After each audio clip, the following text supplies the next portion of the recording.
Bonjour, bonjour, c'est Kay Starot. Bienvenue à vous dans cette guidance sentimentale hebdomadaire sur le thème de qu'est-ce que cette personne pense. Alors, aujourd'hui, on va aller voir plus précisément est-ce que cette personne pense à vous et comment. Donc, c'est une guidance intemporelle, hein, peu importe à quel moment vous la regardez. Ma voix va mieux, pardon. Donc, aujourd'hui, on retourne sur les trois tas.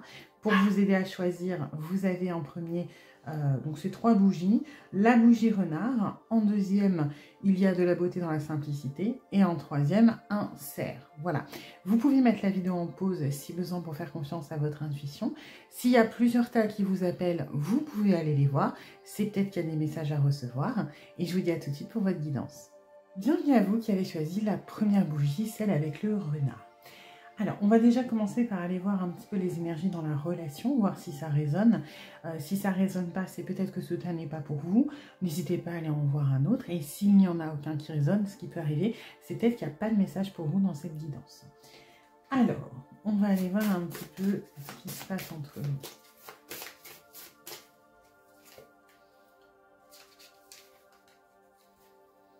nous. Ok, alors, on va aller creuser un petit peu, mais j'ai l'impression que c'est pas qu'on n'est pas sur la même longueur d'onde, mais il y a quand même une espèce de dissonance un petit peu entre, voilà, un petit peu ça, entre le cœur et la raison, entre le traditionnel et ce qu'on ressent réellement. Hein, c'est une bonne, je trouve que c'est un bon résumé.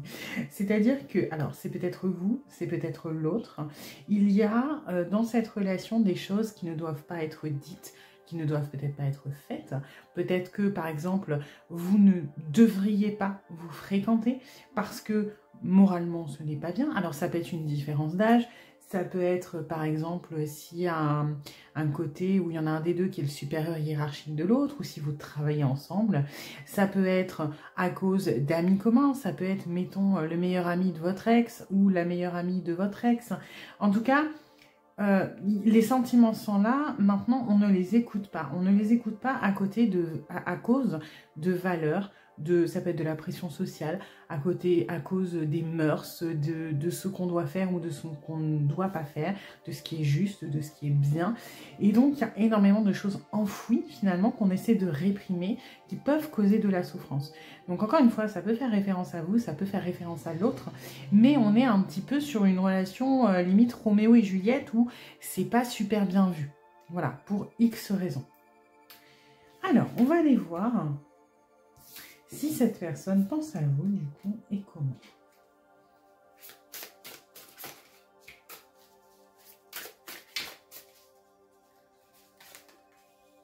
Ok, bon bah forcément, on essaie d'éviter, on essaie d'esquiver. C'est un peu ce qu'on a dans les énergies générales de la relation.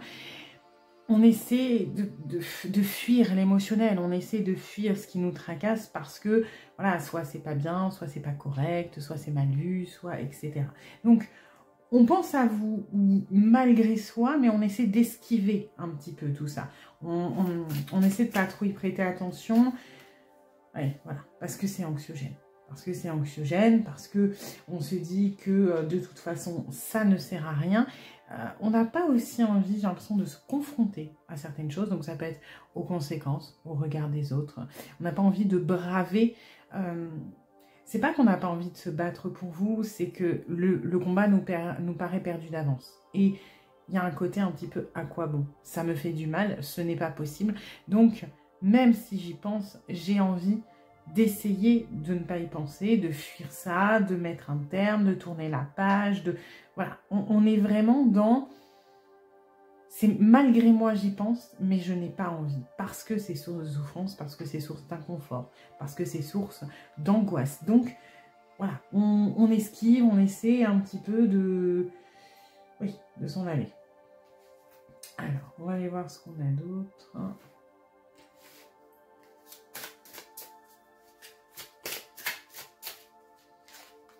Voilà, 42. Vous voyez, on a deux fois la mort là. Hein. J'ai l'impression qu'on est résigné. Hein. On est résigné. C'est un peu triste. Hein. Alors, ouais. On n'arrive pas à se libérer alors encore une fois, hein, de ce qui bloque. Donc c'est majoritairement les autres, ou du moins les mœurs, les valeurs traditionnelles, les on-dit, ce qui est politiquement correct, les choses comme ça. On n'arrive pas à s'en libérer et ça travaille, hein, ça travaille chez cette personne, mais voilà, on n'a pas le courage d'affronter, on n'a pas le courage de braver tout ça, on se fait une raison. Oui, j'y pense, oui, ça m'embête, oui, c'est triste, mais voilà, alors, il y a une partie de cette personne qui essaie de se rebeller, mais elle est tellement minime, elle est tellement écrasée par tout le reste, où il y a un côté quand même assez défaitiste, assez résigné, que finalement, la partie qui a envie de se rebeller et qui a envie d'y croire, elle est toute petite, quoi. Hein. Elle est un petit peu... ouais, on l'a enfermée dans le placard, et puis c'est non, non, on t'écoute pas. Donc, on a du mal à faire face quand même, hein, beaucoup. Alors ensuite...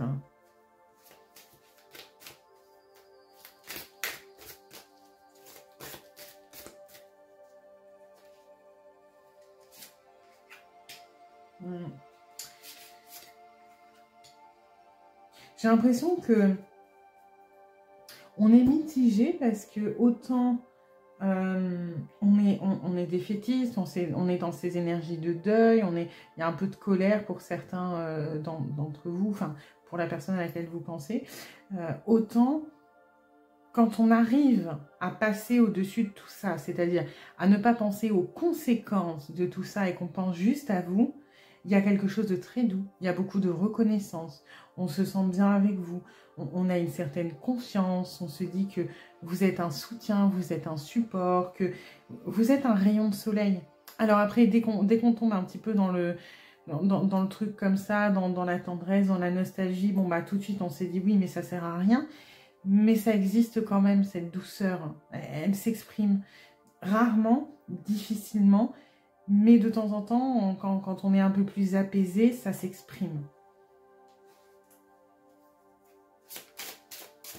Alors ensuite...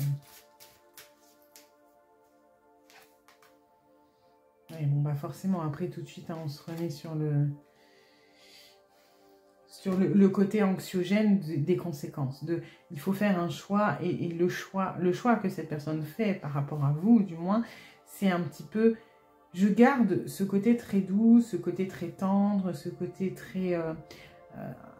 je dirais pas joyeux, hein, parce qu'il y a quand même beaucoup de mélancolie à côté de tout ça, mais cette tendresse, ce bien-être, ce petit rayon de soleil que vous amenez, ben, on le garde un petit peu, on le chérit, on le garde et on se dit, voilà, quand on se laisse aller un petit peu, on rêve de ce que ça pourrait donner, on se dit, ah, ça, je pense que ça serait sympa, on se projette peut-être un petit peu, mais c'est vrai que ça reste du domaine voilà, de la rêverie, de l'illusion, du fantasme, parce que si on essaie de rendre ça concret, tout de suite on se heurte à cette mort, à ce cœur endeuillé, on se heurte à ce n'est pas possible, ce n'est pas réalisable, je préfère fuir. Donc il y a quelque chose de très doux, mais ça reste du domaine vraiment du rêve. Hein. C'est peut-être pour le coup que pour certains d'entre vous, cette personne, quand il ou elle va se coucher, pense à vous et se dit « Ah, il ou elle m'a fait un sourire » ou alors « J'ai bien aimé ce moment ».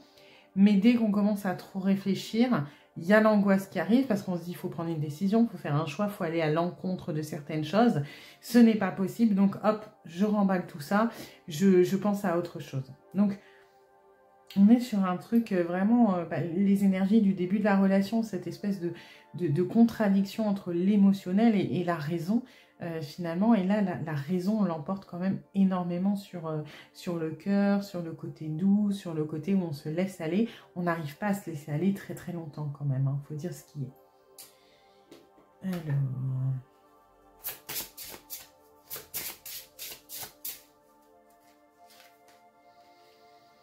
Ouais.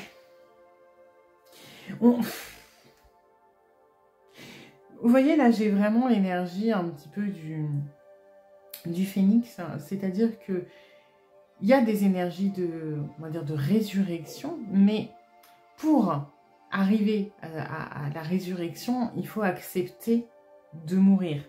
C'est un peu dur, mais c'est ça. Et cette personne, pour pouvoir se libérer, pour pouvoir renaître, pour pouvoir s'élever, pour pouvoir donner une chance à cette histoire, et c'est pour ça qu'il y a cette mort qui est très très forte, ça veut dire, avant tout ça, il faut accepter de mourir, il faut accepter de perdre, il faut accepter de s'opposer, il faut accepter de renoncer aussi peut-être à certaines choses, hein, peut-être à la validation de personnes qui sont chères, peut-être à un emploi, si par exemple votre histoire n'est possible que si on a un des deux qui quitte l'entreprise. Voilà. Et cette personne n'est pas prête à passer par cette étape pour avoir cette renaissance, pour avoir le phénix qui renaît de ses cendres. Pour renaître de ses cendres, il faut qu'il y ait cendres. Et là, on n'y est pas. Cette personne a trop à perdre.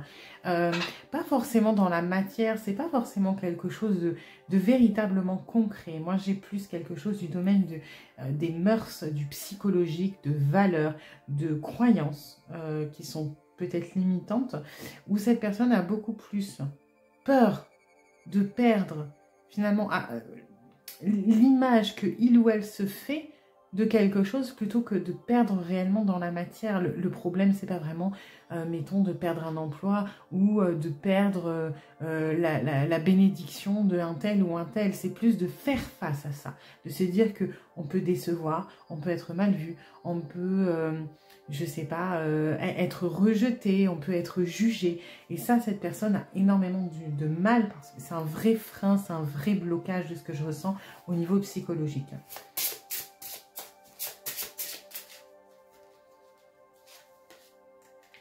Voilà, on est dans la justesse avec Raido, hein. On est dans le... Comme cette justice au début et ce pape, on est dans le côté un petit peu implacable de la justice, de ce qui est droit, de ce qui est... vous voyez, le bon chemin, le droit chemin. On est dans cette énergie-là. On est... Alors, après, c'est vraiment le côté que je ressens. Il y a une espèce d'implacabilité au niveau du mental, au niveau des valeurs, au niveau de ce qui doit être fait, de ce qui peut être fait, etc. Pour beaucoup, moi ce que je ressens, donc ça peut être un emploi, ça peut être aussi, mettons, un de vous qui est en couple, hein, ça peut être ça, donc c'est pas bien de se laisser porter, ou de... C'est pas la majorité. Moi ce que je ressens essentiellement, c'est une différence d'âge, par exemple, une différence d'âge qui est assez importante. J'ai aussi des liens hiérarchique. Alors, c'est pas forcément dans le travail, hein, mais une espèce de... alors, ça peut être lié à la différence d'âge. Hein, imaginons, ça peut être l'ami d'un de vos parents ou l'un de vos enfants. Parce que pour certains, il y a une très grosse différence d'âge quand même. Toujours est-il que c'est plus vraiment quelque chose au niveau des valeurs, au niveau de... et c'est même pas forcément, oui, c'est les valeurs de cette personne, mais c'est plus les valeurs morales de la société qui font qu'il y a cette espèce de côté implacable, on ne changera pas, non, c'est comme ça que ce doit être fait, ce n'est pas bien, il ne faut pas, et je refuse de perdre pour renaître et de changer mes croyances, parce que même si moi je suis prêt à changer mes croyances, ce n'est pas le cas de mon entourage, ce n'est pas le cas des autres, ce n'est pas le cas de la société, et autant je suis prêt à me remettre en question, autant je ne suis pas prêt à me mettre tout le monde à dos, je ne suis pas prêt à devenir un marginal. C'est un petit peu ça que je ressens. Alors ensuite... ok. On a quand même l'espoir un jour que ça fonctionne, mais on le garde plus dans le domaine de l'illusion que dans le... On a plusieurs fois ces énergies de réussite, hein, mais on se dit que peut-être un jour... sur un malentendu, ça peut fonctionner, mais pas maintenant. Voilà. On a tendance parfois, quand on se laisse un petit peu aller, et qu'on dépasse cette espèce de gros blocage, de ça ne passera pas, c'est pas possible, etc. On se dit, mais si ça fonctionnait, qu'est-ce que ce serait? Qu'est-ce que ça donnerait? Ce serait bien, on pourrait faire ci, on pourrait faire ça, on a ça en commun, ça serait génial. Donc, de temps en temps, on se laisse un petit peu aller. J'ai l'impression que c'est plutôt quand on est paradoxalement loin de vous. C'est-à-dire que quand vous êtes dans l'entourage proche de cette personne, que vous la croisez, mettons, au quotidien, ou vous la croisez régulièrement, cette personne va plutôt être dans les énergies de « ce n'est pas bien, je me protège », on met un mur, on se braque, voilà, vous voyez, on se renferme. Et quand il y a un petit peu plus de mou, quand il y a un peu moins de danger, parce que moins de tentation, alors là, on se laisse aller un petit peu plus à la rêverie, à qu'est-ce que ça pourrait donner, et si ça fonctionnait. Donc, voilà, on est quand même sur sur quelqu'un, je ne vais pas dire de torturer, mais qui ne vit pas très bien la relation qu'il ou elle a avec vous, ou du moins les sentiments qu'il ou elle a pour vous. Parce que on refuse de ressentir tout ça, mais à la base, si on esquive autant, si on souffre autant, c'est que, je dirais pas que cette personne est amoureuse, parce que il ou elle se l'interdit, clairement. Par contre, il ou elle est attiré, est attaché. Il y a quelque chose de très fort. Maintenant, on n'a pas envie d'y réfléchir, on n'a pas envie de se poser de questions dessus, on n'a pas trop envie de creuser là-dedans, parce que ça fait peur. Alors ensuite...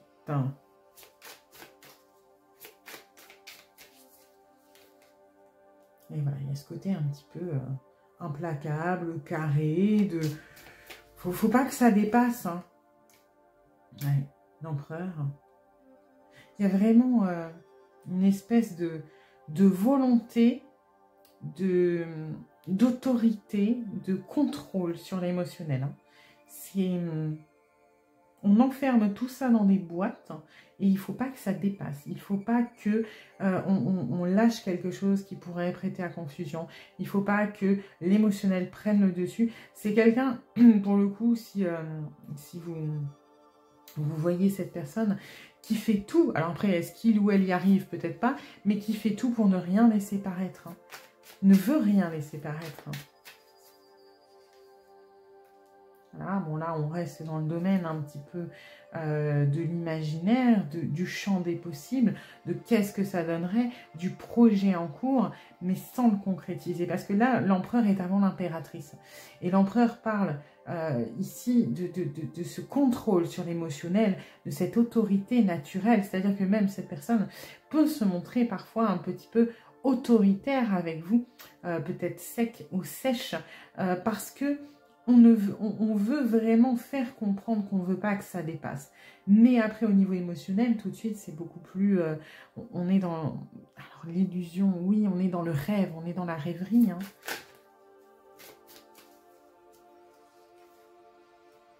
tout cas, c'est lourd. C'est lourd pour cette personne à porter.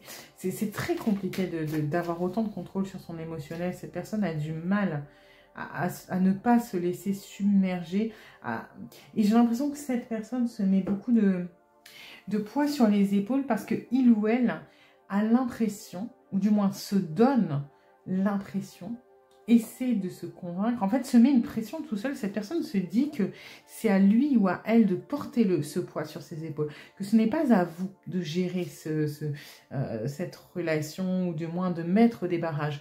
Cette personne estime que c'est son rôle de gérer, que si ça arrive, ce sera de sa faute. Donc, pour le coup, la personne à laquelle vous pensez, pour la majorité, quand je parlais de différence d'âge, c'est peut-être cette personne qui est plus âgée, pour beaucoup, parce qu'il y a cette volonté d'autorité naturelle, de dire c'est à moi de gérer ça. C'est moi, ou alors c'est cette personne qui a le statut, quel qu'il soit, plus élevé que le vôtre. Pour la majorité, ça peut être l'inverse, mais... parce que pour certains, je n'ai pas le droit de réclamer. Mais pour la majorité, cette personne se dit, c'est ma responsabilité.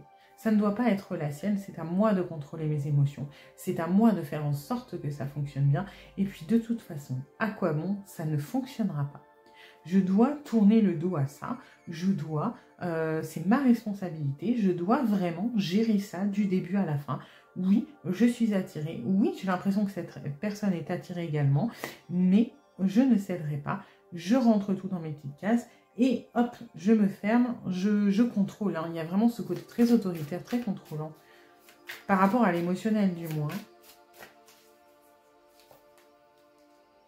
Bon, après, on a toujours ces petits moments quand c'est un petit peu plus léger. On envisage quand même, des fois, quand c'est un peu plus lourd que le reste du temps, on se dit, comme là, le champ des possibles, la réussite, on se dit, et si je me laissais aller? Et si je laissais une chance, qu'est-ce que ça donnerait? Qu'est-ce qu'il faudrait faire? Alors après, une fois qu'on réfléchit trop, qu'est-ce que ça donnerait, les conséquences, tout de suite, hop, on garde ça dans le domaine de la rêverie, on ne veut pas aller plus loin. Mais des fois, on se laisse un petit peu aller à imaginer ce que ça donnerait. Voilà, à se dire que ça serait bien. Là, on est dans vraiment la ligne du mental, qui contrôle, etc. Et là, on est dans la ligne beaucoup plus émotionnelle. Ah, et vous voyez, Et ça n'a rien à voir, hein. C'est deux énergies complètement différentes. Là, le mental, il y a ce côté très accompli, très autoritaire, de l'émotionnel doit rester sous le contrôle du mental, quitte à ce que ce soit lourd, à porter le poids tout seul. Je dois, moi, prendre cette responsabilité de tourner le dos. C'est mon fardeau. Il y a ce côté-là au niveau du mental. Et dès qu'on passe au niveau émotionnel, on a quoi? On a... cette personne, elle me met du mot au cœur. Et si jamais, qu'est-ce que ça donnerait? Est-ce qu'on pourrait pas construire? Est-ce qu'on serait pas heureux ensemble? Parce que cette personne, quand je suis pas avec elle, il ou elle me manque. Moi, j'aime bien les moments qu'on passe ensemble. J'ai l'impression que c'est simple, que c'est évident, qu'on s'entend bien, qu'on redevient un petit peu des gamins. J'ai l'impression que c'est tellement... ça me fait tellement du bien. Mais non, c'est mon fardeau et je dois refuser, je dois tourner le dos, je dois passer à autre chose, je dois contrôler. Donc on est vraiment sur quelque chose de très très... voilà, hein, avec les gestes. Parce que j'ai pas le mot de très carré, de très enfermé. On va voir s'il y a des messages. Parce que c'est tellement contradictoire que... je n'avais pas prévu de faire des messages dans cette guidance, mais là ça m'intrigue. Patiente encore un peu, ce n'est pas le bon moment, les choses vont se décanter quand il le faudra. Je le sais, mais s'il te plaît, laisse-moi encore un peu de temps. Oui, ça, cette personne aujourd'hui, clairement... alors après, encore une fois, ce n'est pas impossible. C'est-à-dire qu'aujourd'hui, cette personne n'est pas capable de passer par cette étape de deuil, par cette étape de cendre, par cette étape compliquée ou de se laisser aller au niveau émotionnel. Pour autant, c'est pas complètement fermé, puisqu'il y a ces énergies de rêverie, de réussite, de potentiel, de ce dont on a envie. Donc, clairement, c'est loin d'être fermé définitivement. Maintenant, ce n'est pas d'actualité aujourd'hui. Et c'est ce qu'on vous dit. Hein. Je ne vais pas bien. Je ne me sens pas bien dans ma vie, dans mon corps, dans mes idées. Je broie du noir et tu me manques. On l'avait. Mes situations me pèsent et je dois prendre des décisions. On avait ici, hein, de toute façon, l'énergie de la décision. C'est juste que cette personne n'est pas encore suffisamment mal ou n'est pas encore prêt tout à fait à prendre ces décisions qui vont être lourdes de sens et de conséquences, du moins dans l'esprit de cette personne, pour les faire aujourd'hui. Maintenant, j'ai l'impression qu'on s'y dirige un petit peu. Donc, voilà. Cette personne, clairement, pense à vous, mais aujourd'hui, préfère garder le contrôle, préfère garder l'ascendant sur l'émotionnel et ne souhaite pas, aujourd'hui, tenter quelque chose ou aller plus loin. Maintenant, visiblement, on se dirige vers quelque chose qui peut s'ouvrir un petit peu plus tard. Voilà. J'espère que cette guidance vous aura plu, vous aura un petit peu éclairé.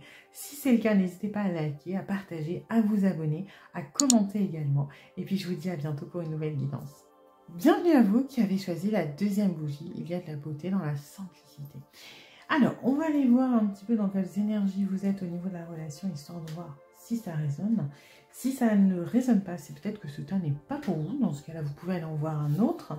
Et s'il n'y en a aucun qui résonne, ce qui peut arriver, c'est qu'il n'y a peut-être pas de message pour vous aujourd'hui. Alors. Ok. Ok. Bon. Allez voir. Hop. Allez, deux cartes de plus.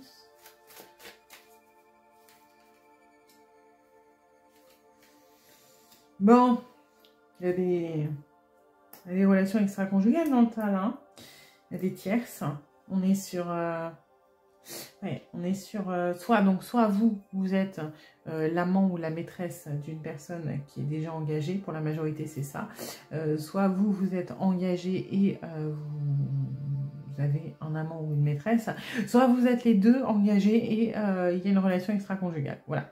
On est sur quelque chose, en tout cas, où il y a au moins, au minimum, une tierce, voire deux. Voilà. On est sur une relation qui est déjà entamée, pour moi, qui n'est pas... alors, après, vous pouvez en être aux prémices de cette personne, c'est-à-dire vous êtes en couple ou cette personne est en couple, et vous commencez à vous tourner autour, mais j'ai quand même l'impression qu'on est sur une relation établie. On est sur quelque chose qui fonctionne depuis un moment, et moi, je sens plutôt bon, on en a un petit peu marre, quoi. On en a un petit peu marre parce qu'on veut passer à l'étape supérieure. Alors, ça peut être vous, ça peut être l'autre.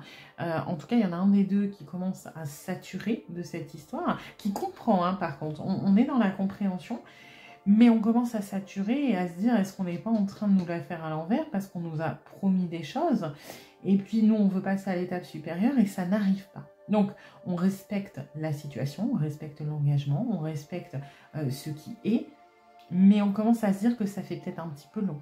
Voilà.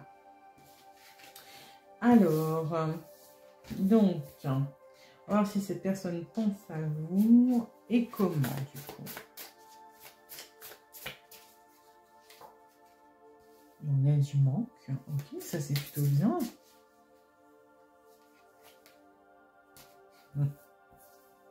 Alors, bon, ça va peut-être pas plaire à certains ou à certaines, mais je ne remets pas en cause les sentiments de cette personne, d'accord? Il ou elle est peut-être très attaché à vous, il n'y a pas de souci là-dessus. Par contre, on est un petit peu dans la facilité, la justification de, par exemple, si cette personne... en fait, j'ai l'impression qu'on minimise ces histoires de tierces. C'est-à-dire que si cette personne est engagée, est en couple, il y a un côté où on est tellement exalté par la relation qu'on a avec vous qu'on se comporte un peu comme un adolescent. C'est-à-dire, cette personne me manque, de toute façon, je le sais, c'est mon âme sœur, j'aurais dû le ou la rencontrer avant, mon mariage, c'est pas important, c'était une erreur de parcours. En fait, on minimise énormément la situation existante, mais pour se donner bonne conscience. Ça ne veut pas dire que cette personne ne pense pas que vous êtes des âmes sœurs, peut-être, mais j'ai l'impression que c'est plus une excuse pour ne pas assumer les responsabilités de la situation. À l'inverse, si vous êtes vous en couple et cette personne ne l'est pas, il y a un petit peu de toute façon, c'est destiné, on doit finir ensemble, encore une fois, on est des âmes sœurs, cette personne me manque, c'est quand que il ou elle quitte sa relation pourrie, parce que de toute façon, c'est pas bon pour lui ou c'est pas bon pour elle, moi je suis mieux. Vous voyez ce que je veux dire? Et si vous êtes les deux en couple, bon bah c'est un mélange des deux. C'est que cette personne est attachée, hein, encore une fois, je n'en remets pas ça en question, mais minimise énormément les conséquences dans la matière. Et ce qui a pu exister, parce qu'à un moment, mettons, si vous êtes marié depuis 20 ans ou cette personne est mariée depuis 20 ans, on ne fait pas une erreur pendant 20 ans. À un moment, cette personne correspondait, cette personne était bonne ou bon pour la personne qui est avec elle, donc par exemple vous ou l'autre. Je veux dire, on ne passe pas 20 ans de sa vie dans une impasse. Donc, et là, il y a une absence de reconnaissance de ça, il y a une absence de... on est un petit peu dans la subjectivité, on ne fait pas face réellement aux choses, on est plus, il y a un côté immature, voilà, c'est ça que je ressens, un côté très immature de, moi la personne me manque, je suis bien avec, le reste on s'en fout, voilà. Ensuite, alors, voilà, vous voyez, on est dans ce truc un petit peu, on se sent pousser, voilà. Dans le cœur love, bisounours, licorne, papillon, voilà, la totale, hein, barbe à papa, les cascades de je sais pas, arc-en-ciel de Coca-Cola, voilà, hein. Je ne sais pas comment vous l'exprimer, mais on est vraiment dans l'immaturité la plus totale, c'est-à-dire, ouais, on se sent pousser des ailes, on est dans une petite bulle, on est dans un petit nuage. Alors après, cette personne tient beaucoup à vous, hein, il n'y a pas de souci, cette personne, elle est attachée, très attirée aussi, mais vraiment, on se voile la face sur le reste, hein. C'est-à-dire que il y a un côté un petit peu égoïste de moi, j'ai envie de profiter, moi j'ai envie d'être bien, moi j'ai envie d'être avec cette personne, j'ai envie qu'on passe du temps ensemble, j'ai envie qu'on se voit, j'ai envie que... Voilà, et le reste, on s'en fout. Et je dis ça parce que là je le ressens, pour certains d'entre vous, si c'est cette personne qui est en couple, attention, parce qu'il y a des énergies d'auto-sabotage, c'est-à-dire je me comporte comme ça parce qu'inconsciemment j'espère me faire griller pour... eh ben, mettre un terme à cette relation sans que j'ai besoin de le faire. Pour certains d'entre vous, cette personne souhaite se faire choper, hein. C'est pour ça qu'il y a ce côté très bloup-bloup comme ça, on se laisse aller, on réfléchit pas, et hein, je vous le dis. C'est-à-dire que, bon, bah, si vous attendez que ça, tant mieux, Mais voilà, ça va pas forcément simplifier les choses que de l'apprendre comme ça. Il vaut mieux que cette personne fasse face, mettre un terme à sa relation si c'est ce qu'il ou elle souhaite, plutôt que de se faire choper. Et puis, parce que généralement, là, de ce que je ressens, comme il y a un refus des réalités, si cette personne sabote et se fait choper, il ou elle ne va pas, comme il ou elle pense, quitter la personne avec qui il ou elle est en couple. Cette personne va plutôt culpabiliser et pour ne pas affronter la réalité, redonner une chance à son couple. Donc ça va juste perdre du temps. Hein. Je vous le dis, si vous voyez des choses comme ça où la personne, par exemple, vous dit oui, pas chez moi, j'ai trop envie de te voir, et vous dites oui, mais ta femme ou ton mari va s'en rendre compte et que il ou elle vous dit on s'en fout, warning, red flag, attention, hein, remettez les choses dans le contexte. Si il ou elle veut se séparer, très bien, mais pas comme ça, parce que c'est pas constructif, ni pour vous, ni pour cette personne, et ni pour la tierce, en l'occurrence. Voilà, maintenant que j'ai fini de faire la rabat-joie, qu'est-ce qu'il y a d'autre ?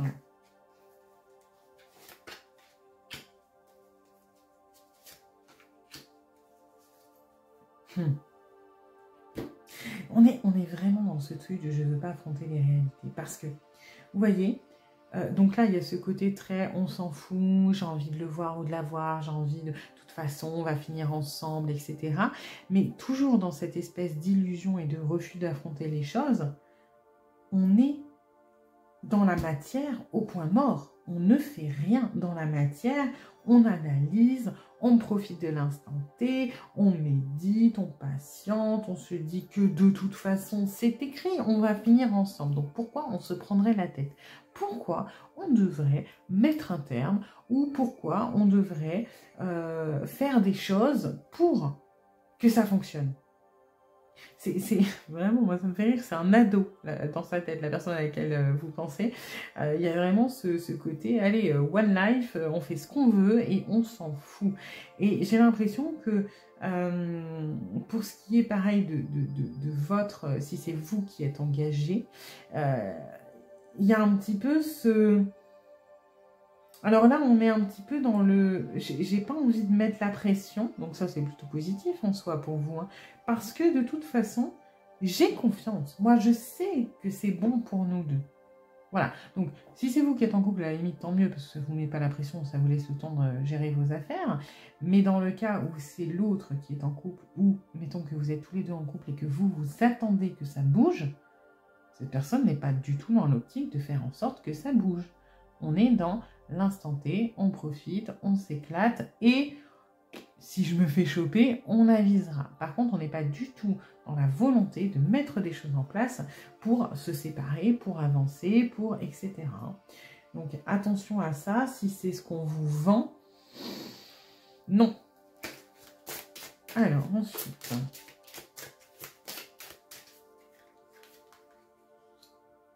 Voilà, on est dans le... Ah, quand même. Mais non, c'est pas ça. Je me suis dit enfin un truc un petit peu qui sort du cœur love bisounours licorne. Mais non. Pourquoi? Parce que on veut éviter ça. On veut éviter le fardeau. On veut éviter de porter sa croix. On veut éviter la pénibilité, la tristesse, les choses compliquées. On n'a pas envie. Nous, on veut le bouquet. On veut la joie de vivre, on veut les moments cool, voilà, le cœur ailé, le cœur coton, on veut pas se prendre la tête, on veut savourer, on veut profiter, on veut absolument éviter là, cette énergie-là qui est très très forte.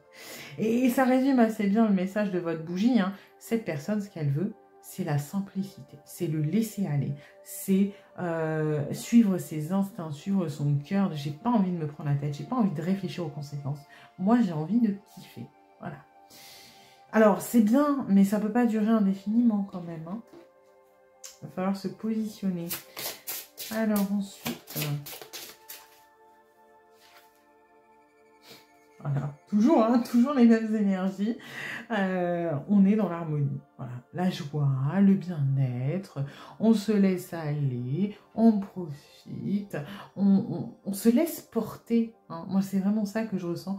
On se laisse vraiment porter.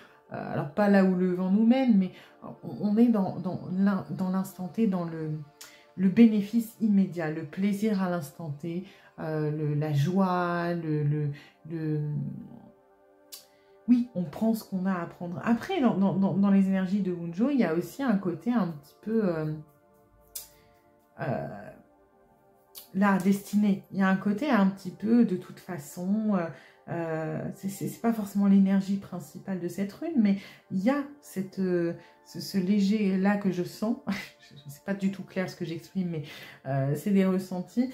Ce léger lien un petit peu ténu là en arrière-plan de toute façon c'est le destin. C'est comme ça que ça doit finir. Alors c'est un petit peu, encore une fois, hein, c'est un petit peu une excuse ou du moins quelque chose pour se rassurer et pour s'éviter de devoir passer par cette pénibilité, par ces efforts.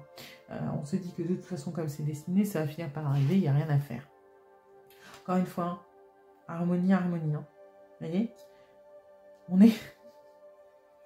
Et il y a effectivement aussi un petit peu une énergie de sacré d'une certaine manière dans Manaz. Alors j'aimerais bien juste vérifier, mais je crois qu'il n'y en a aucune autre. Hein. C'est les deux seuls où il y a marqué harmonie. Et je crois que c'est même les deux seuls qui sont... Non, je crois que j'ai vu deux énergies. Mais vous voyez, il n'y en a aucune autre sur l'harmonie. Et c'est le plus important pour cette personne, c'est l'harmonie. Donc quand cette personne pense à vous, et cette personne pense beaucoup à vous, ce qu'on pense, c'est les bons moments. C'est-à-dire quand on s'est vu, ce qu'on pourrait faire la prochaine fois qu'on va se voir, que c'est sympa. Dès qu'il est question, alors si par exemple vous voulez mettre les pieds dans le plat de qu'est-ce qu'on fait tous les deux, est-ce que machin, non. Alors là, à la limite, ce qu'on risque de vous répondre, c'est mais de toute façon, pourquoi tu t'inquiètes? Ça se passe tellement bien entre nous. Laisse-moi du temps, tu vas voir, tout va rentrer dans l'ordre. Limite, ça va se faire tout seul. C'est un peu ça le discours qu'on se sert. Et donc, on doit très certainement vous servir. Donc, c'est pas qu'on est dans un déni. C'est pas ça. Mais cette personne ne veut vraiment pas faire face aux choses. Hein. On se laisse porter. Et puis, disons que si vous espérez que cette personne mette des choses en place, avance, concrétise, construise, ah ben on en est loin. Hein. On en est clairement loin. Cette personne, c'est roi carotte, on fait rien et on profite. Voilà. On a les doigts de pied en éventail et on attend. Si l'orage arrive, on verra ce qui se passe à ce moment-là. En attendant, on a les orteils comme ça, le petit cocktail, le soleil, les lunettes de soleil et on attend. Alors ensuite, on manque clairement de recul. Et la patience qui ressort plusieurs fois, c'est tout simplement parce que on espère, encore une fois, que les choses vont s'arranger toutes seules. On se dit que de toute façon, à un moment, alors on sait que ce ne sera pas éternel. Hein. Par contre, tant qu'on peut faire durer, on y va. On se dit de toute façon, à un moment, ça va bien bouger. Soit moi, je vais me libérer, soit l'autre va se libérer, soit il ou elle en aura marre et me mettra un ultimatum et je devrais faire un choix, soit c'est moi qui devrais mettre un ultimatum. Mais comme on n'a pas spécialement le courage, on a un peu la flemme, bah pour le moment, on se dit, bah on attend. Et puis finalement, est-ce qu'on est si mal dans cette position d'attente? Bah, pas tant que ça, parce que c'est simple, parce que c'est harmonieux, parce qu'on est bien, parce qu'il y a les paillettes et les licornes, donc finalement, pourquoi se prendre la tête hein? Vu comme ça, c'est vrai, pourquoi se prendre la tête hein? Alors, on ne veut surtout pas chambouler son confort, sa routine, ses repères. On n'est pas prêt à repartir de zéro, hein, clairement. Voilà, on est dans la préparation constante, on est dans cette espèce de côté statique juste avant de sauter. On est dans le... on attend, on se prépare, mais bon, voilà. Hein, on se prépare sans se préparer. Ouais. On vise vraiment le bien-être. Hein. Le reste... Alors, de temps en temps, quand même... on a le mental. Alors, qu'est-ce que c'est le mental? Parce que... Ah bah oui. Ah bah, je me disais aussi. Donc, cette personne, concrètement, il ou elle n'est pas prêt à changer son quotidien, à changer ses habitudes, à transformer sa vie. Donc qu'est-ce qu'on fait? On attend que peut-être à un moment il y ait quelque chose qui bouge, mais on ne sera pas initiateur ou initiatrice.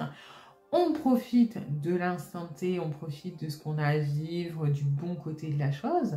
Et puis quand on a envie de se dire, par exemple, si vous avez cette discussion, si vous forcez cette personne à réfléchir, à se dire, mais est-ce qu'on pourrait faire quelque chose?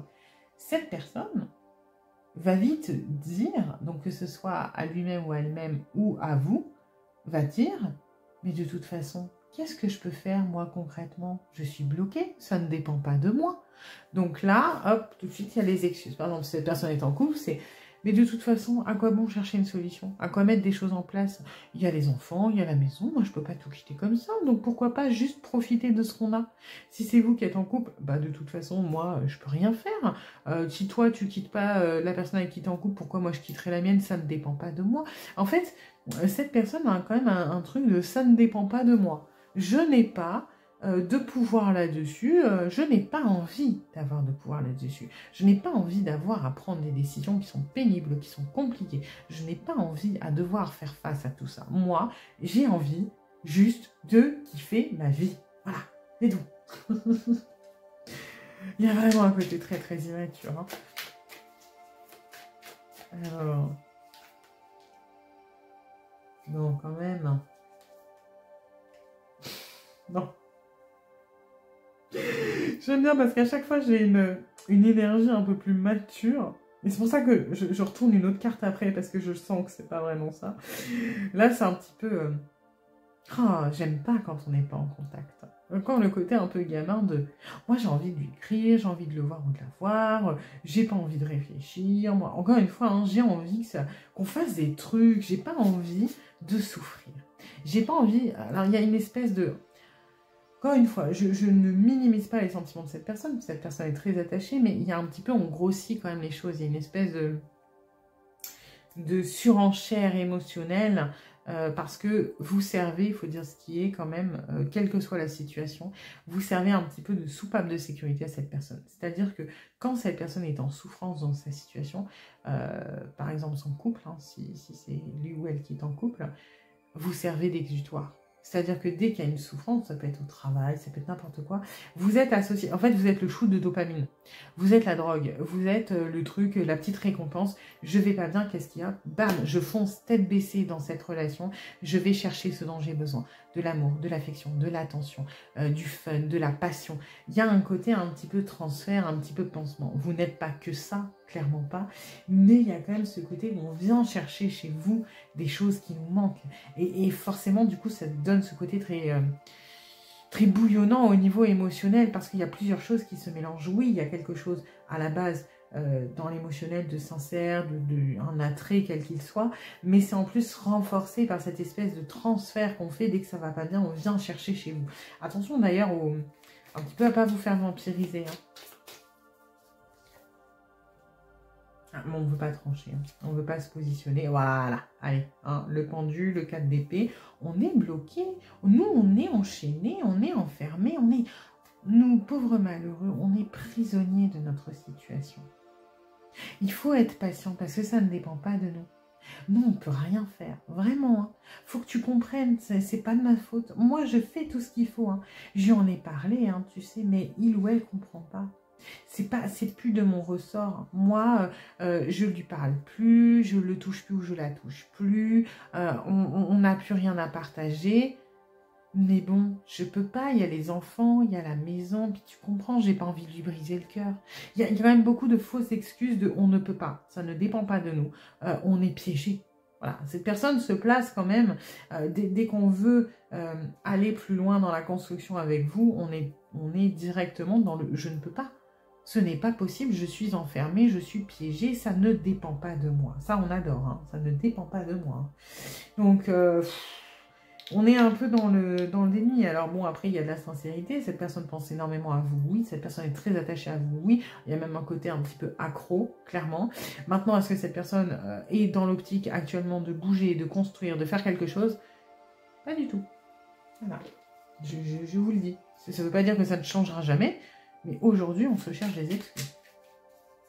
Alors, on va aller voir les messages. J'ai des remords et des regrets. Cette situation aurait pu être différente, je le sais. Tout ce que je t'ai fait vivre, c'était à refaire, je ferais autrement. Si seulement nous pouvions changer les choses. Là, c'est la partie plus inconsciente qui parle et qui... Parce que bon, cette personne n'est pas complètement insensible. Hein. Si c'est vous qui êtes dans une position d'attente, cette personne en a conscience. Maintenant, on se déculpabilise, on se décharge derrière le oui, mais ça ne dépend pas de moi. Pour autant, il y a quand même une reconnaissance que ça peut vous attendre et vous toucher parce que vous n'êtes pas... un jouet, hein. Cette personne est attachée, maintenant cette personne n'est pas prête à faire quoi que ce soit pour aller dans une relation construite, mais ça n'enlève pas les sentiments, donc effectivement forcément on culpabilise au bout d'un moment. Et oui, je te dis oui, un grand oui, tous les espoirs sont permis et tout peut se concrétiser, tout est mis en lumière, c'est très bien. Là, je vous le dis, c'est un oui un petit peu... hein, on vous fait miroiter la carotte là. Hein. Je vais être honnête, cette personne a beaucoup de bonnes intentions, de sentiments qui sont sincères. Maintenant, oui, il ou elle culpabilise, mais pas autant, pas tant que ça, puisque il ou elle culpabilise, mais pas à hauteur de faire quelque chose pour changer ça. Et quand on vous dit oui, c'est oui, bien sûr que j'ai envie d'être avec toi, oui, bien sûr que j'ai envie que tu m'attendes ou que tu fasses des choses. Par contre, est-ce que moi, je suis prêt à faire quelque chose pour ce oui? Pas pour le moment. Voilà, donc on est un petit peu dans le... C'est des messages qui sont importants, mais qui sont un petit peu quand même sur... voilà, un peu comme tout le reste, un peu sur jouer, sur ressenti, sur... Voilà. Bah écoutez, j'espère que cette guidance vous aura un petit peu éclairé. Si c'est le cas, n'hésitez pas à liker, à partager, à vous abonner, à commenter également. Et puis, bah écoutez, je vous dis à bientôt pour une nouvelle guidance. Bienvenue à vous qui avez choisi la troisième bougie, la bougie avec le cerf. Alors, on va aller regarder des énergies de la relation, histoire de voir si ça résonne. Si ça ne résonne pas, c'est peut-être que ce tas n'est pas pour vous. Dans ce cas-là, n'hésitez pas à aller en voir un autre. Et si jamais aucun des tas résonne, ce qui peut arriver, parce qu'il n'y a peut-être pas de message pour vous dans cette guidance. Alors, donc au niveau de la relation...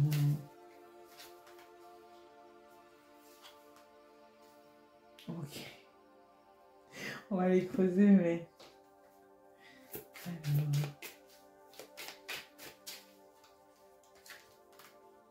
Oh, bon. On est sur une relation. Bon, il se passe pas grand chose, hein. Il se passe pas grand chose. Alors, sur le plan émotionnel, il se passe beaucoup de choses par contre. Hein. On se dit que ça a du potentiel, que ça serait pas mal, que...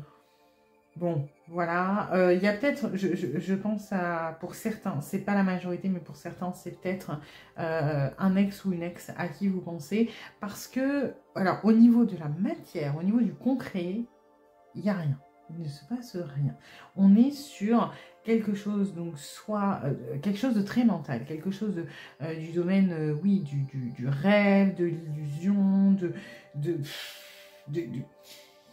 en fait, on se fait des films, on se dit ça serait bien, pourquoi pas, ou alors j'aimais bien, ou je regrette, parce que j'ai quand même des énergies d'ex dans le tas, ou de personnes à qui vous ne parlez plus. Il y a peut-être du ghosting dans le tas, enfin voilà. Donc on peut repenser à des choses. Pour autant, dès qu'il est question de reprendre contact, ou de prendre contact, de faire un pas en avant, de construire, de se déclarer, d'avancer tout simplement, il n'y a plus personne. Voilà, c'est non. Finalement, non. Voilà, c'est bien dans ma tête. Maintenant, de là à passer l'étape de la réalité, hein, sans plus. Il y a peut-être des relations à distance aussi dans le cas. Ça se passe bien, on échange bien, on communique bien. Bon, on est encore au stade du flirt. Hein. On n'est pas, que ce soit à distance ou dans la matière, enfin... quelqu'un que vous connaissez, on n'en est pas dans les déclarations, hein. C'est-à-dire que c'est très interne, c'est très personnel, mais on ne dit pas forcément les choses, on a tendance à enfouir un peu l'émotionnel. Et pour ce qui est des relations à distance, ça peut être quelqu'un qui vous dit, je sais pas, que vous avez rencontré sur une appli, sur les réseaux, peu importe, oui, mais tu comprends, je suis occupée.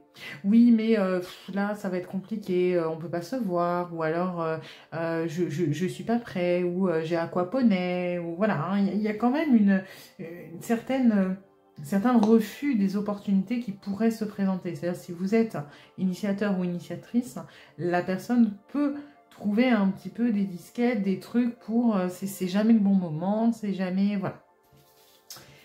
Alors, On va aller voir, hop, si cette personne pense à vous et comment.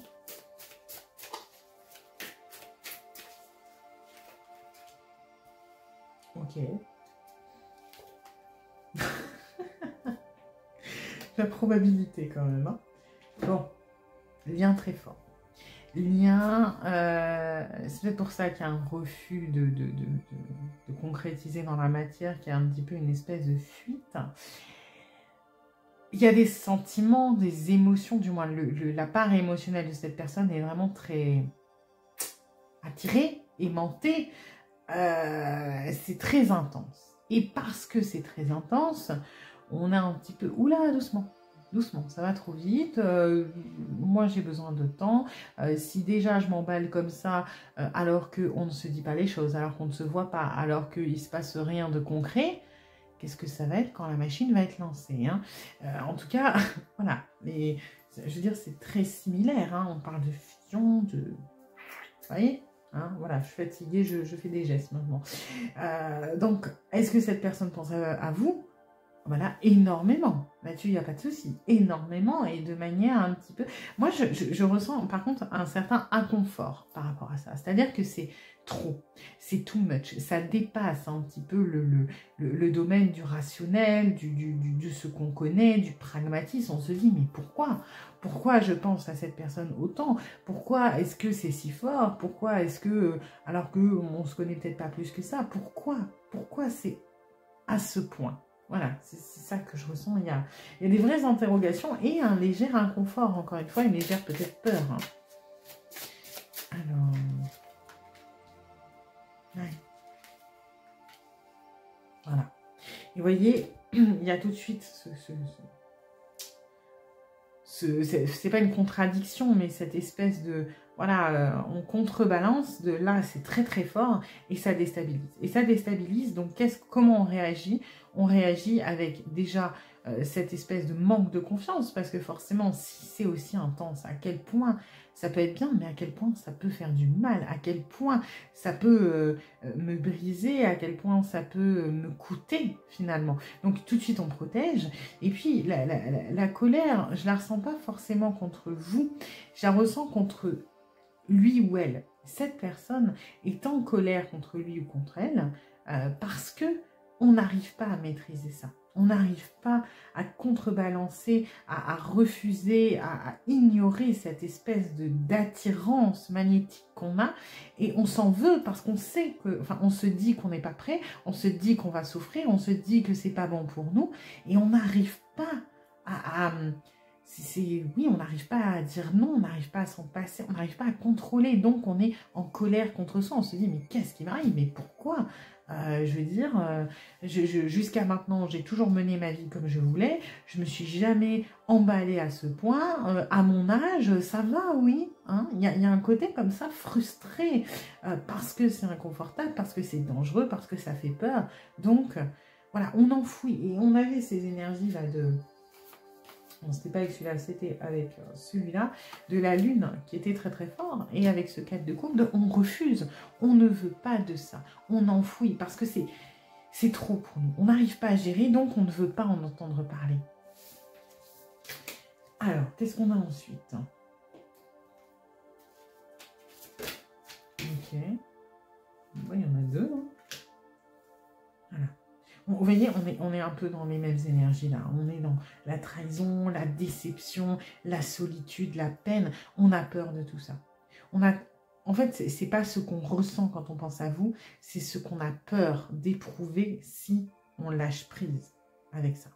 Si on se laisse aller à cette attirance, à ce magnétisme, à cette fusion, alors on risque d'avoir le cœur brisé.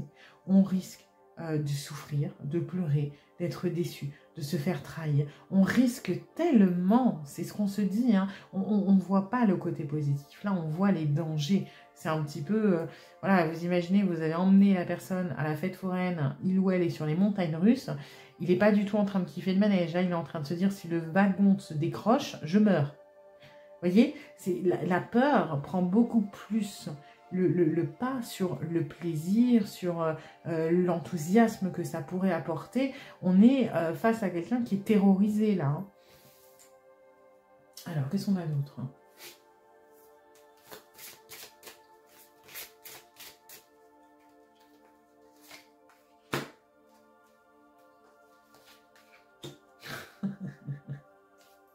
Bon, on se... Alors, une fois que ça, c'est un petit peu endormi, parce que, bon, il faut bien se dire que oui, c'est des sentiments très très forts maintenant quand on pense à vous, et qu'on pense beaucoup à vous malgré soi, on ne peut pas être tout le temps dans la peine, dans la souffrance, dans la terreur, parce que sinon, cette personne, elle va finir en hôpital psychiatrique, parce que c'est pas gérable. Donc, quand ça s'apaise un petit peu, qu'on arrive à le faire taire, qu'on est juste parfois dans l'acceptation, on se pose des questions. On se dit, est-ce que je suis prêt à prendre cette route-là? Est-ce que je suis prêt à prendre ce risque? Est-ce que je suis prêt à ce nouveau départ? Bon, la raison automatique, c'est plus non, je ne suis pas prêt ou prête. Mais on envisage parfois, de temps en temps, hypothétiquement, potentiellement, que on pourrait peut-être, mais alors peut-être, hypothétiquement, potentiellement, tenter, oui mais non, ça fait peur. Voilà, en fait, on se pose quand même un début de question, mais on n'est pas arrivé à la fin, qu'on est déjà dans la protection. Donc c'est un petit peu, c'est très anxieux, et c'est très agréable. Non, c'est inconfortable, mais c'est très fort. Cette personne a beaucoup d'attirance pour vous, mais du coup c'est très très très stressant, très dur à vivre, très angoissant, et voilà, on est déjà dans la projection de ce qui pourrait se passer de pire. Donc bon, quelqu'un qui a dû avoir des déceptions, mais pour moi qui est surtout très étonné par l'intensité de ce qu'il ou elle ressent, parce qu'il ou elle ne pensait pas en être capable. C'est surtout ça qui est terrorisant. Bien sûr qu'il y a sûrement un passif, qu'il y a sûrement quelque chose, que cette personne a des valises, on en a tous. Mais plus que les blessures, c'est surtout l'intensité qui fait peur. Alors, ensuite...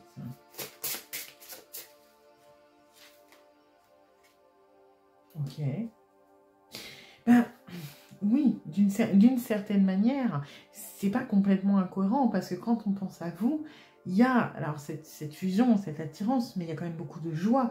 Il y a cette espèce de côté où on se sent bien, c'est naturel, c'est enthousiasmant, il y a beaucoup de plaisir à vous connaître, à vous parler. Voilà, donc on pense à vous, une fois qu'on enlève toutes ces angoisses, quand même de manière très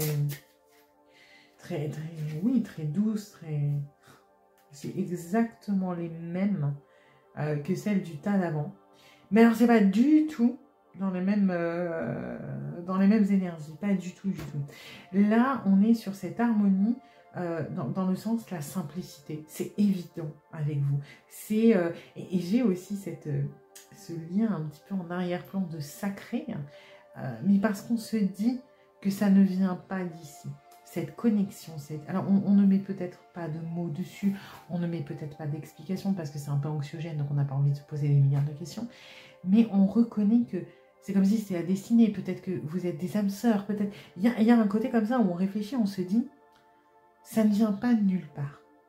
Il y a forcément quelque chose qui fait que ce n'est pas normal, ce n'est pas pragmatique, ce n'est pas rationnel, ce n'est pas quelque chose que je connais.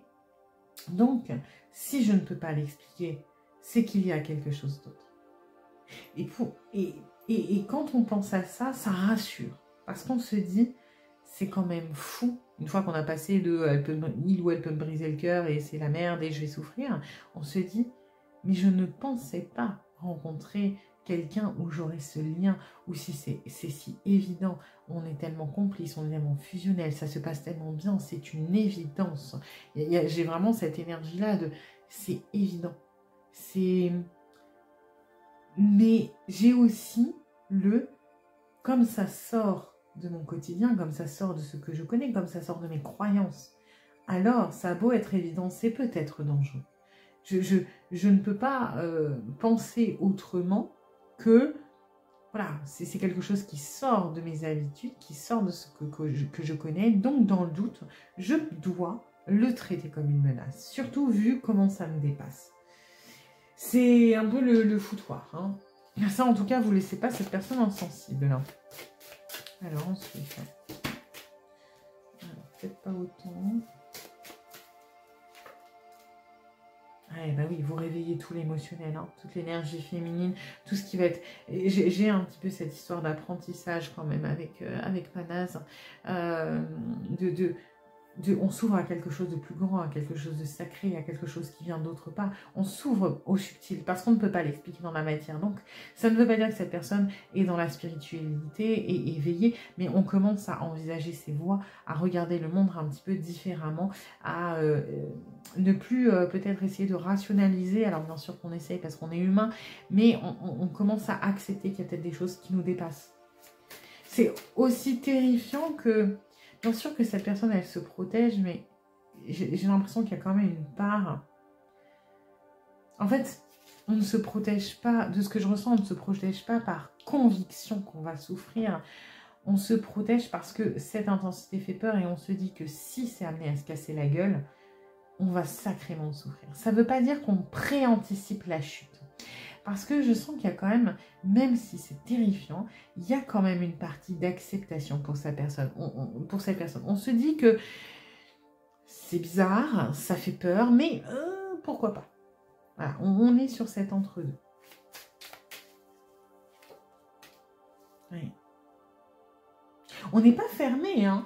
Alors, on anticipe, on a peur, on se dit que voilà, ça peut avoir de lourdes conséquences. Mais on n'est pas non plus dans le je me braque, je suis un mur, je rejette. On est plus chamboulé et en train d'essayer de gérer tout ça parce que c'est une vraie tempête émotionnelle que dans le déni ou la fuite. On n'est pas à ce stade-là de fuir. On est plus dans le je prends en compte les risques. J'ai pas envie de plonger la tête dedans parce que je me rends compte que j'ai aucune maîtrise là-dessus et que ça peut me retomber dessus. Maintenant, bon, pour le moment, on va voir ce que ça donne. On ne sait pas trop. Alors, ensuite...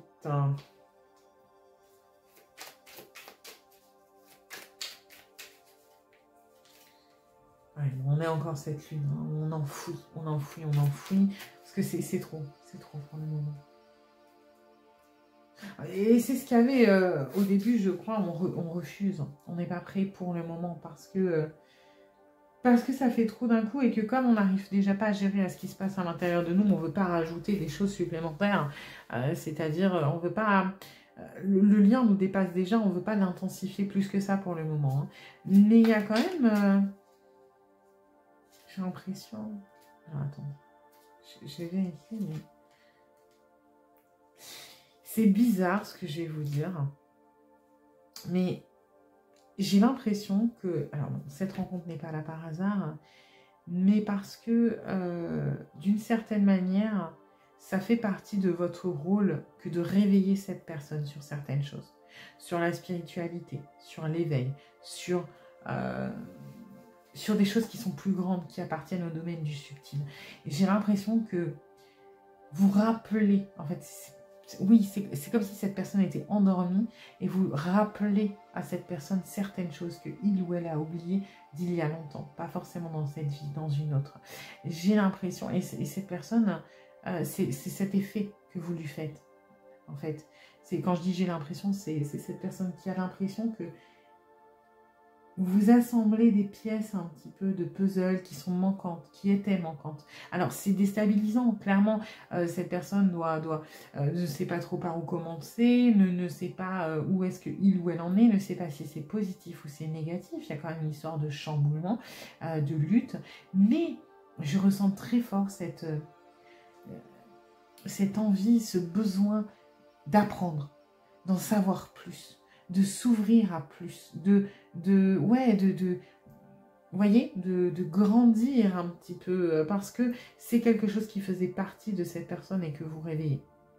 Alors après, forcément, on est effrayé par l'intensité du lien, on est effrayé par la rapidité aussi de la connexion, la rapidité des sentiments.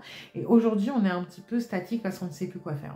On n'a pas envie de faire une connerie, on n'a pas envie de se laisser dépasser, on n'a pas envie de perdre le contrôle. Donc on est un petit peu à l'arrêt de Tant que je ne suis pas rassurée, je ne fais rien. Je vais essayer voilà, de rationaliser, de chercher des réponses, que ce soit ici, ailleurs, dans la spiritualité, peu importe. Mais tant que je ne sais pas ce qui m'arrive, dans le doute, je fais rien. Hein. Ça m'évitera de faire des conneries. Alors ensuite...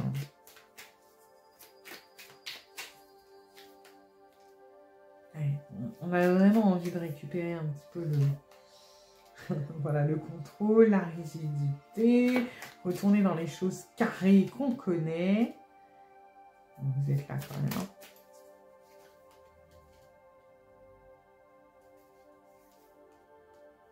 C'est marrant parce que il y a tellement de sentiments contradictoires. Enfin, contradictoires. Quand je dis tempête émotionnelle, c'est que ça part dans tous les sens. Hein. Donc, on est sur... Si je dois... alors, bien sûr que les énergies, je les ressens groupées et on va dire les cartes interagissent entre elles, mais si on doit faire carte, par exemple, là, c'est l'intensité du lien est trop forte, donc quand je pense à cette personne, j'ai besoin d'enfouir, mais ça réveille des parts de moi sur lesquelles je n'ai pas le contrôle. Ça me rappelle des choses. J'ai l'impression de redécouvrir des choses, mais que je connaissais, de lier, ou de renouer plutôt, voilà, avec des choses que je connaissais d'il y a longtemps, qui ne sont peut-être pas de cette vie. Par contre, c'est trop rapide.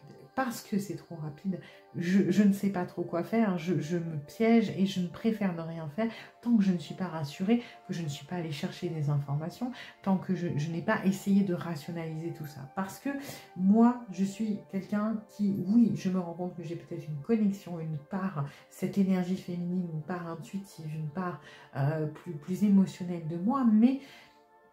j'ai mon côté pragmatique, j'ai mon côté cartésien qui me dit tout ça, c'est des conneries. Qu'est-ce qui se passe? Moi, je refuse de vraiment me laisser aller trop à ça. Et puis, d'un autre côté, je me dis que l'explication la plus rationnelle que j'ai, finalement, est-ce que ce ne serait pas quelque chose, finalement, qu'on a mis sur mon chemin? Est-ce que ce n'était pas prédestiné? Est-ce que, finalement, le concept d'âme sœur, c'est pas ce qui, pour moi, dans la matière, ressemblerait le plus à ce que je ressens pour cette personne? De quelque chose qui a été mis sur mon chemin, qui était prédestiné, qui m'oblige peut-être à me retourner vers la spiritualité, vers des choses, parce que je ne peux pas, je ne peux pas l'expliquer, mais je ne peux pas nier cette connexion, je ne peux pas nier ces sentiments, je ne peux pas nier cet amour. Maintenant, tout ça, c'est du poids. C'est énormément de poids. Ça me stresse, ça m'angoisse. J'ai l'impression d'être dépassée par les événements. J'ai l'impression d'être dépassée par mes émotions. J'ai l'impression d'être complètement submergée. J'ai l'impression de me noyer dans tout ça parce que ça fait tellement assimiler. C'est tellement en plus contradictoire parce que j'ai mon esprit cartésien, j'ai mon esprit intuitif qui sont tous les deux en plein combat parce que je ne peux pas expliquer. Donc, je suis censée dire que c'est de la connerie, mais d'un autre côté, c'est tellement fort que je ne peux pas le nier. Donc, comment je fais, moi, maintenant? Si je ne peux ni le justifier, l'expliquer, ni le nier. Bon, ok, maintenant, qu'est-ce que je fais? C'est vraiment plein... Ouais, tempête, voilà, j'ai pas d'autre mot. Tempête émotionnelle, ça part un peu dans tous les sens, et c'est une espèce de choc, quand même, pour cette personne. Donc, on peut comprendre que, et c'est cette énergie du 8 d'épée qu'on avait du 4 de coupe au début, cette personne n'est clairement pas prêt ou prête à avancer. On est déjà en train de se faire complètement engloutir parce qu'il y a l'instant T. On ne veut pas se rajouter des émotions supplémentaires, des contraintes supplémentaires, voilà, des choses. On est déjà en train d'essayer de digérer, d'assimiler tout ça. Donc ça fait beaucoup pour cette personne. Après, je ne sens pas cette personne hostile et dans la fuite. Oui, c'est anxiogène, oui, c'est angoissant, oui, ça réveille plein de choses, c'est en contradiction, etc. C'est un chamboulement. Maintenant, je ne sens pas cette personne résolument dans la fuite ou en train de dresser des murs de « oh mon Dieu, je me protège ». On se protège par anticipation de ce qui pourrait arriver, mais parce que c'est déstabilisant. Alors, on va aller voir les messages de cette personne du coup pour vous. Envie de te voir. Oui, j'ai envie d'être auprès de toi, avec toi. Je ressens un vide et ma vie est triste sans toi. Tu m'apaises et j'ai besoin que tu m'illumines par ta présence. J'ai cette envie vissée au cœur. Et effectivement, c'est ce lien très très fort qu'on avait au début. On a une sorte, je ne vais pas dire de dépendance parce que c'est pas toxique, mais on a cette espèce de fusion, cette espèce de connexion qui dépasse cette personne, qui est plus forte que que la raison. Hein. Je te promets, je vais maintenant tenir mes promesses car je ne veux plus te décevoir. Tu es important ou importante pour moi et je prends conscience que par peur, je n'ai pas assez souvent tenu ma parole. Je veux acter à présent les choses que je te dis, tu peux compter sur moi. Là, moi, je ressens plus une espèce de promesse de « je te promets que une fois que j'aurai géré tout ça, je ferai en sorte que ça fonctionne. » Parce que j'ai l'envie que ça fonctionne. C'est juste que là, tout de suite, maintenant, je ne suis pas capable d'avancer. Et j'ai besoin que tu le comprennes. Je te promets que ça va changer. Mais là, tout de suite, laisse-moi un peu de temps. Voilà. J'espère que cette guidance vous aura plu, vous aura un petit peu éclairé parce que c'était dense. Si c'est le cas, n'hésitez pas à liker, à partager, à vous abonner, à commenter également. Et puis, je vous dis à bientôt pour une nouvelle guidance.